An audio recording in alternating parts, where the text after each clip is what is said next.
혈당 조절이 잘못돼서 당뇨병이 생기게 되면 심장병이나 뇌졸중 같은 사망에 이르는 큰 병까지도 일으킬 수가 있습니다. 공복 식사가 혈당 조절에 굉장히 중요한데요. 같은 혈당을 서서히 올리는 이런 음식을 이용하면 혈당 조절에 효과적으로 할 수가 있겠습니다. 안녕하십니까. 마음을 진맥하는 한의사 이명택입니다. 중년이 되면 근육도 빠지고 혈관도 노화가 되고 장기들도 기능들을 잃게 됩니다. 그러면서 성인병이라는 여러 가지 증상들, 고혈압, 고지혈증, 당뇨 같은 이런 병들이 발생하는데요. 특히나 이 당뇨는 나이와 관련이 많이 되어 있습니다. 그래서 중년이 되면 제일 조심해야 되는 게 당뇨입니다. 최근 자료에 의하면 30대 이상 성인을 봤을 때 13.8%가 당뇨 유병률입니다. 성인 7명 중에 1명꼴인데요. 중년이 되면서 노화가 이루어지고 그걸로 인해서 인슐린 저항성이 높아지고 췌장의 인슐린 분비 기능이 잘못되면서 혈당 조절이 어려워지게 됩니다. 그래서 중년이 되면 이 혈당 조절에 특히 신경을 쓰셔야 합니다. 혈당 조절이 잘못돼서 당뇨병이 생기게 되면 제일 큰 것이 합병증입니다. 발가락이 썩는 병부터 치매나 이런 것까지도 유발할 수 있는 굉장히 다양한 합병증을 가지고 있는데요. 눈이나 콩팥 그리고 신경을 망가뜨리는 것은 물론이고 심장병이나 뇌졸중 같은 사망에 이르는 큰 병까지도 일으킬 수가 있습니다. 공복 식사가 혈당 조절에 굉장히 중요한데요. 오트밀이나 단백질, 채소 같은 혈당을 서서히 올리는 이런 음식을 이용하면 혈당 조절에 효과적으로 할 수가 있겠습니다. 식사를 건너뛰는 것은 혈당 조절에 굉장히 안 좋은데요. 그 이유가 뭐냐면 우리가 밥을 안 먹고 배고픈 상태에 있게 되면 우리의 세포들은 혈당을 이용하기 위해서 몸에 축적된 혈당이나 지방산으로부터 혈당을 분해해서 이걸 사용하게 되는데 이때에 갑자기 혈당이 높은, 혈당이 많은 당분이 들어오게 되면 혈당이 순간적으로 높아지는 혈당 스파이크 상황을 겪게 됩니다. 이렇게 되면 췌장은 갑자기 인슐린을 많이 분비해야 되고 또 혈관도 이에 대한 스트레스를 크게 받게 됩니다. 그리고 이 과정이 반복되면서 당뇨병의 위험이 증가되게 됩니다.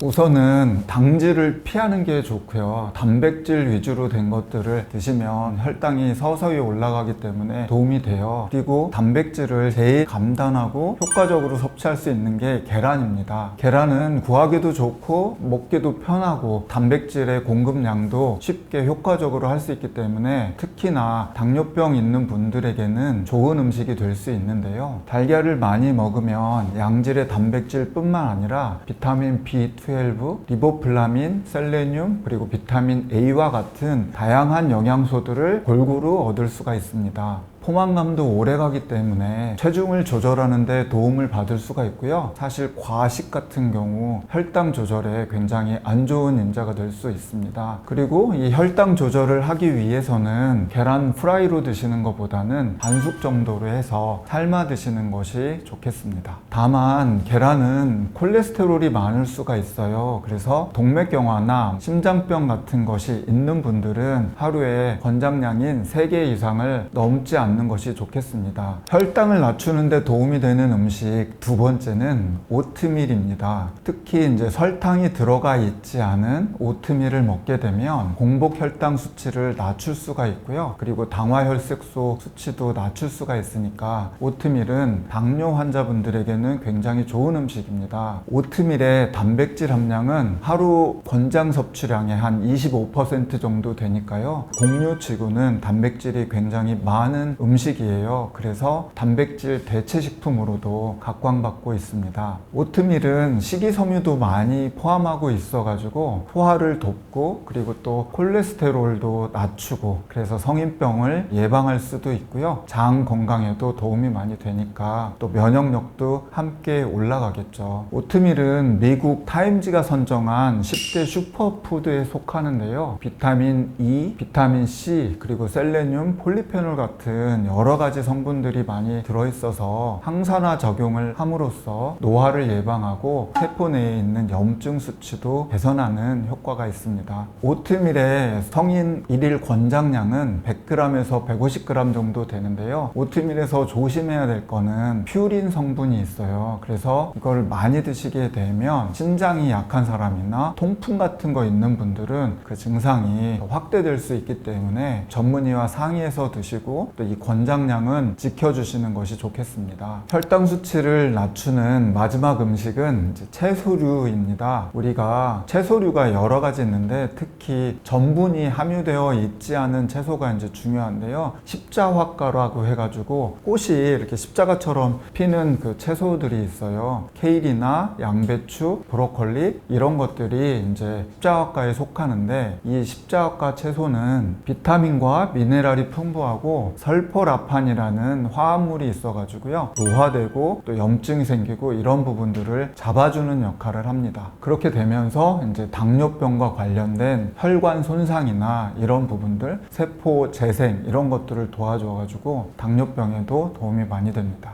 특히나 이제 양배추 같은 경우는 위장을 보호하는 효과가 있다고 널리 알려져 있잖아요. 그래서 위가 나쁘신 분들은 양배추 위주로 드시면 좋을 것 같고요. 시금치 같은 경우도 베타글루칸이 많아서 혈당 조절을 잘 해줄 수 있고 완만하게 혈당을 올릴 수 있으니까 시금치도 도움이 많이 되고요. 시금치는 아까 처음에 말씀드렸던 그 계란과 함께, 달걀과 함께 요리했을 때 달걀에 있는 지방산 성분이 시금치 속에 있는 베타카로틴을 더 흡수 잘 되게 이렇게 도와줘가지고 이 두 가지를 같이 드시면 달걀의 여러 가지 영양 성분과 시금치의 이제 베타카로틴 그리고 여러 가지 식이섬유들 이것이 합쳐져서 효과를 극대화할 수 있습니다. 다만 모든 음식이 과다 섭취는 조심해야 되거든요. 이렇게 생각해 보면 채소류는 많이 먹어도 될 것 같은데 특히 이제 장이 냉하거나 위장이 약한 분들은 그 채소를 소화시키기 힘든 경우가 있어요. 그래서 일일 권장량은 100g에서 150g 정도 되는데 소화기나 장이 약한 분들은 채소를 데쳐서 드시거나 좀 삶아서 드시거나 이렇게 해가지고 드시면 훨씬 더 효과를 잘 볼 수 있겠습니다.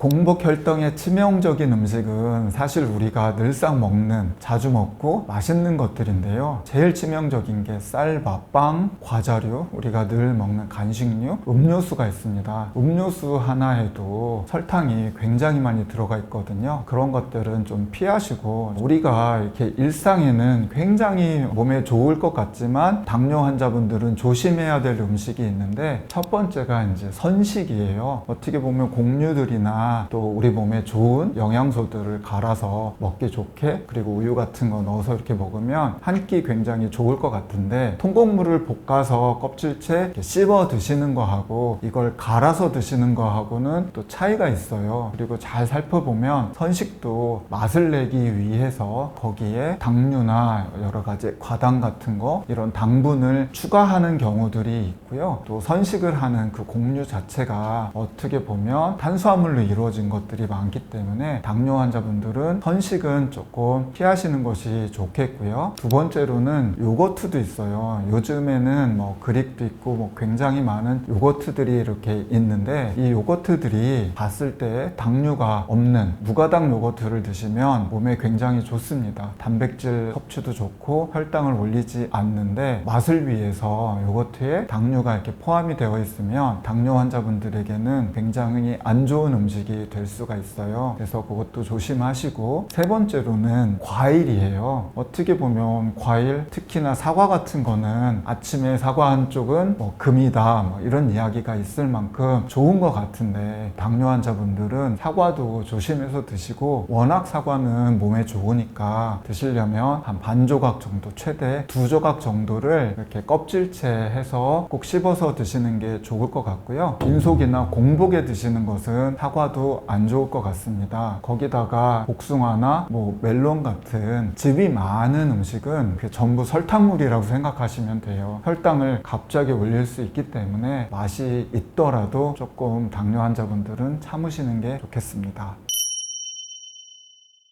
혈당 조절에 도움이 되는 생활 습관은 크게 두 가지예요. 1번 식습관, 그리고 2번 일반 생활 습관인데, 식습관은 이제 지금 연태까지 제가 설명을 드렸고요. 일단 생활 습관에 대해서 이야기를 드리면, 첫 번째는 잠을 잘 자는 것입니다. 미국 캘리포니아 대학교 수면과학센터의 도마사 교수가 연구한 것이 있는데요. 평균 연령 73세를 647명을 대상으로 연구를 했는데, 잠을 잘 자는 사람들은 숙면을 취할 때 나오는 뇌파 결합이 혈당 조절 능력 향상과 관련이 있다는 것을 이제 밝혀냈습니다. 숙면을 취함으로써 그 뇌파가 인슐린 민감성을 향상시켜서 혈당을 낮춘다는 이제 보고가 있고요. 또 잠을 덜 자게 되면 식욕 억제 호르몬인 렙틴이라는 호르몬이 있는데, 이 호르몬 분비가 덜 되게 돼서 혈당이 이제 높아지는 경우가 생깁니다. 그래서 이 수면은 호르몬의 작용과 여러 가지 신경 전달 작용에 중요하기 때문에 당뇨 환자분들은 다른 것보다도 일단 잠을 깊이 오래 주무시는 것이 도움이 되겠습니다. 혈당 조절에 도움이 되는 생활 습관 두 번째는 신체 활동을 많이 해주는 것입니다. 정기적인 운동 그리고 규칙적인 운동으로 서서히 몸의 활동량을 늘리고 근육량을 유지하는 것이 혈당 조절에 중요한 요인이 되는데요. 운동은 인슐린 민감도를 높이고 혈당 수치를 낮추는 데에 무척 중요합니다. 특히 식후에 30분에서 1시간 정도가 혈당량이 굉장히 높아지는데, 이때 운동을 하거나 운동을 못하게 될 때는 걷기라도 해주시면 혈당 조절에 도움을 받을 수가 있습니다. 정기적으로는 걷기,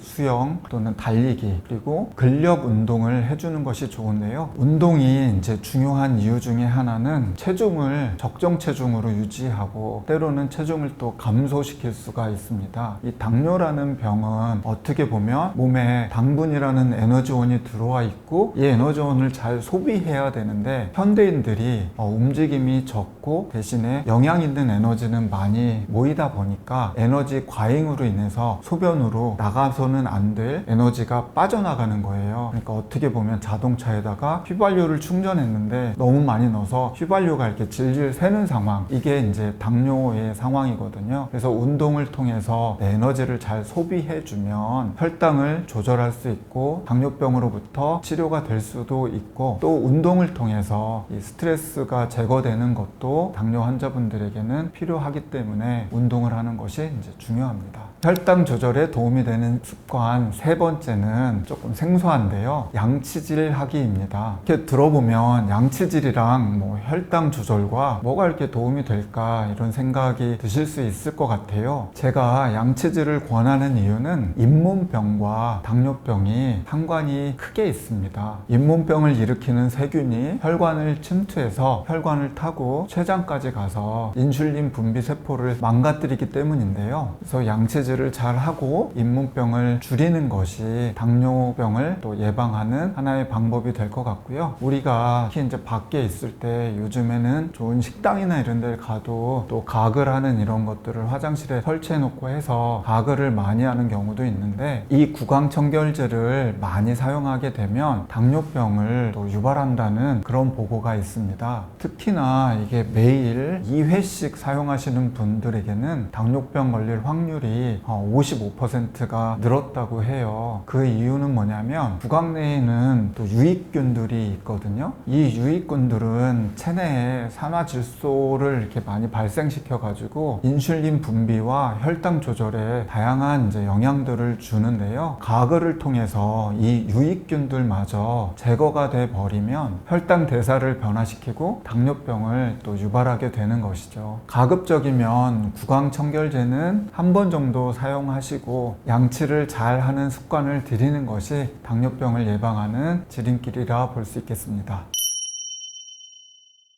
이렇게 이야기를 들어보면 생활 습관을 바꾸고 식습관을 바꾸는 것이 무척이나 어렵게 느껴지는데요. 사실 저도 이렇게 나이가 50이 넘어가면서 어떻게 보면 자연스럽게 이루어지는 부분도 있고요. 이게 익숙해지면 당분이 없는 음식을 드시는 것이 음식의 오롯한 맛을 즐길 수도 있고, 그렇게 또 당분이 적은 것들을 찾아 먹게 되다 보면 당분이 좀 많은 것을 먹었을 때 입에서 굉장히 굉장히 단맛이 세게 느껴져서 또 피하게 되는 경우도 있고, 또 운동이나 이런 습관들을 잘 들여서 잠도 많이 주무시고 하다 보면 건강 자체가 증진이 되고 근육량도 늘어나기 때문에 당뇨뿐만 아니라 신체적인 건강이 좋아져서 하루를 생활하는데 더 건강하고 활력 있게 생활을 하게 됩니다. 그래서 어렵다고 생각 마시고 작은 것부터 하나하나 실천하시면 여러분들 공복 식사를 통해서도 큰 건강을 이루는 데 도움이 되리라 생각합니다. 감사합니다.